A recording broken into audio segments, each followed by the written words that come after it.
கிறிஸ்துவுக்குள் அன்பானவர்களே, இயேசு கிறிஸ்துவின் வல்லமை உள்ள நாமத்தினால் இந்த மாலை பொழுதில் நான் உங்களை வாழ்த்துகிறேன். கர்த்தர் அன்புள்ளவராயிருக்கிறார். கர்த்தர் உங்களை நேசிக்கிறார். கர்த்தர் ஒருபோதும் உங்களை விட்டு மாறாதவராயிருக்கிறார். அவரை நேசிக்கும் பொழுது, அவரை பின்பற்றும் பொழுது, அவருடைய வார்த்தைகளை தியானிக்கும் பொழுது அவர் உங்களுடைய வாழ்க்கையிலே கிரியை செய்கிறவராயிருக்கிறார். லூக்கா எழுதின சுவிசேஷம் 8வது அதிகாரம் வசனம் 15 இப்படியாய் சொல்லப்படுகிறது. நல்ல நிலத்தில் விதைக்கப்பட்டவர் வசனத்தை கேட்டு அதை உண்மையும் நன்மையுமான இருதயத்திலே காத்து பொறுமையுடனே பலன் கொடுக்கிறவர்களாயிருப்பார்கள் என்பதாய் கர்த்தர் சொல்லுகிறார்.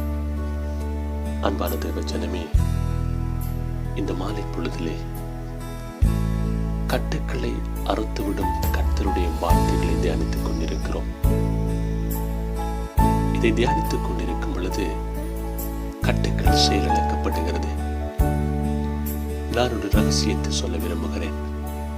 ஆலயத்திலே கர்த்தருடைய வார்த்தைகள் பிரசங்கிக்கப்படும் பொழுது அதை உண்மையும் நன்மையுமாக கேட்டு கர்த்தரை கனப்படுத்தும் பொழுது, கர்த்தரை ஆராதிக்கும் பொழுது கட்டுக்கள் அறுக்கப்படுகிறது, மாந்திரங்கள் செயலிழக்கப்படுகிறது.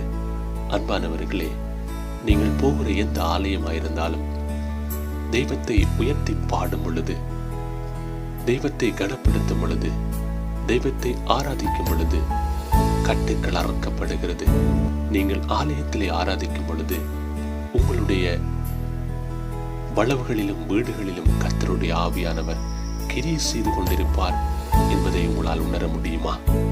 கர்த்தர் வல்லமை உள்ளவராயிருக்கிறார்.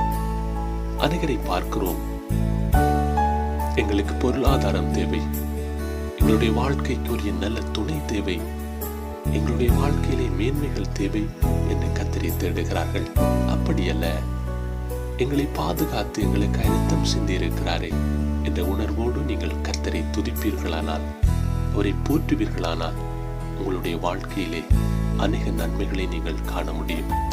அன்பானவர்களே, இந்த மாலை பொழுதிலே வியாதிகளோடும் வேதனைகளோடும் குறைவுகளோடும் கஷ்டத்திலும் வேதனைகளிலும் நீங்கள் இருக்கலாம். புறக்கணிக்கப்பட்டவர்களாயிருக்கலாம்.